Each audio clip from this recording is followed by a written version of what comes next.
Olá, galera! Sejam bem-vindos a mais um vídeo aqui do canal Plataforma Moretti, onde são apresentados assuntos referentes à engenharia agrícola. O meu nome é Letícia Mocelin, eu sou estudante da Agronomia na Universidade Federal do Paraná e estou cursando a disciplina de Energia na Agricultura. E hoje eu vim aqui trazer para vocês um vídeo referente ao tema Medição e quantificação da disponibilidade de vento. Instrumentos para a observação do vento. Bom, o vento ele pode ser medido na superfície a partir de uma altura de 10 metros para uso meteorológico e a uma altura de 2 metros para o uso agrometeorológico. Nisso, vocês devem levar em consideração duas questões de extrema importância, que seriam os fatores da direção e da intensidade. A direção ela nada mais é do que o sentido do vento, ou seja, ela vai mostrar para onde o vento está soprando.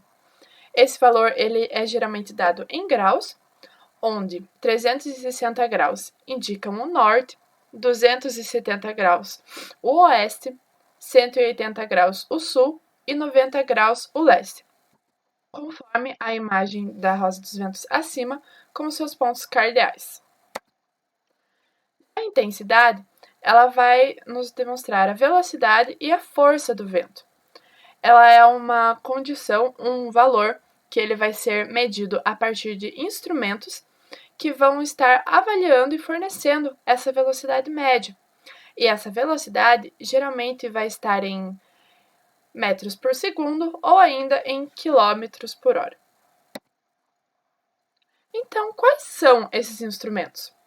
O primeiro deles é o catavento de Wilde.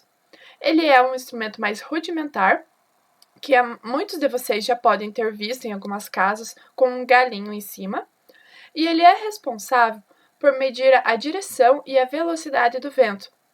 A direção ela é dada pela haste horizontal, orientada por um par de aletas, em relação a 4 hastes fixas, que indicam os pontos cardeais, sendo que as aletas também são responsáveis pela medição da velocidade. E vocês podem observar que são as aletas e o sistema de pontos cardeais. O anemômetro de contato. Ele é composto por 4 conchas que ficam presas nas extremidades, as quais, quando impulsionadas pelo vento, acabam girando em um plano horizontal e vão transmitir esse seu movimento para o instrumento. Aqui vocês podem observar como essas conchas elas ficam alocadas e como é o equipamento. O anemômetro totalizador. Um pouco diferente do anterior, ele fica a 50 centímetros do solo e fornece a velocidade horizontal do vento. Ele apresenta um sistema com 3 canecas em suas extremidades, que quando impulsionadas pelo vento, vão fornecer a velocidade. Ele é um equipamento muito utilizado em estações agroclimatológicas. Aqui vocês podem observar como é o sistema de canecas e o odômetro, onde fica marcado qual é a velocidade do vento.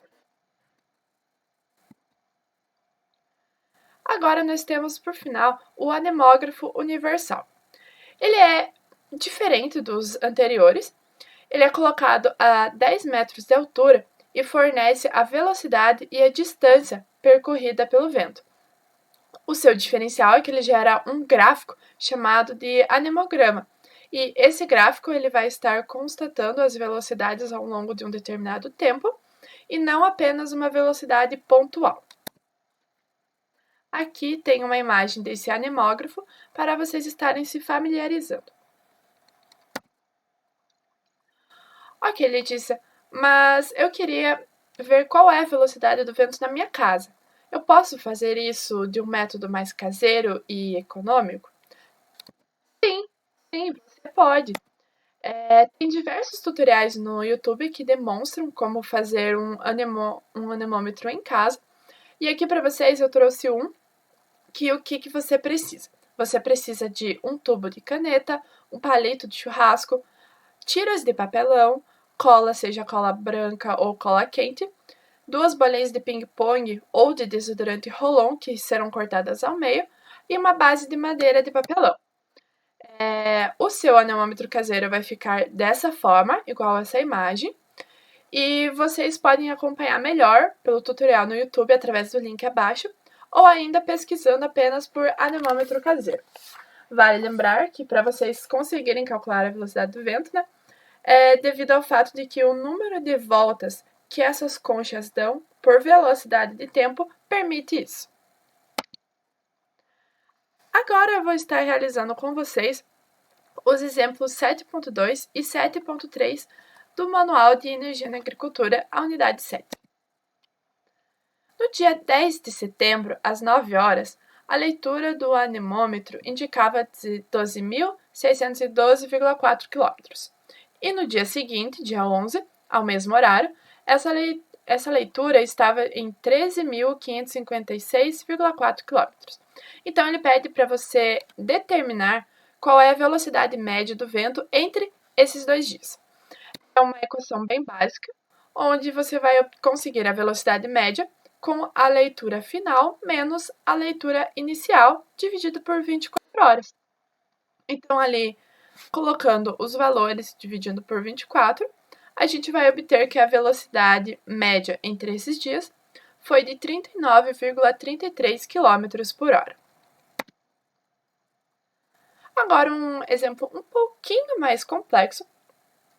Em determinado local, tem-se que a velocidade de referência é de 5,5 metros por segundo e a altura de referência é de 15 metros. Ele quer que você determine a velocidade do vento para uma altura de 2 metros, ou seja, você tem a velocidade para 15 metros e ele quer saber qual é a velocidade para 2 metros. Então, a gente vai precisar achar primeiro o alfa, que ele vai ser utilizado na equação principal, e ele é um fator da função de transformação.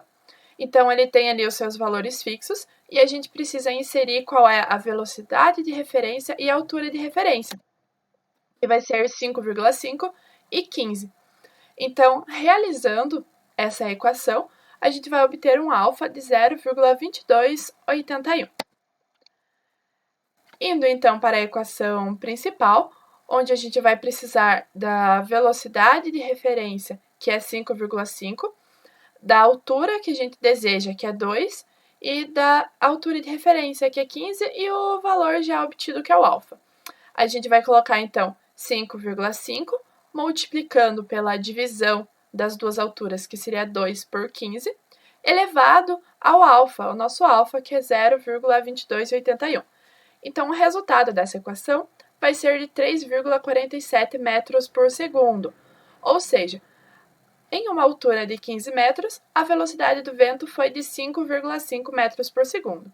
E já para a altura de 2 metros, a nossa velocidade do vento ficou em 3,47 metros por segundo.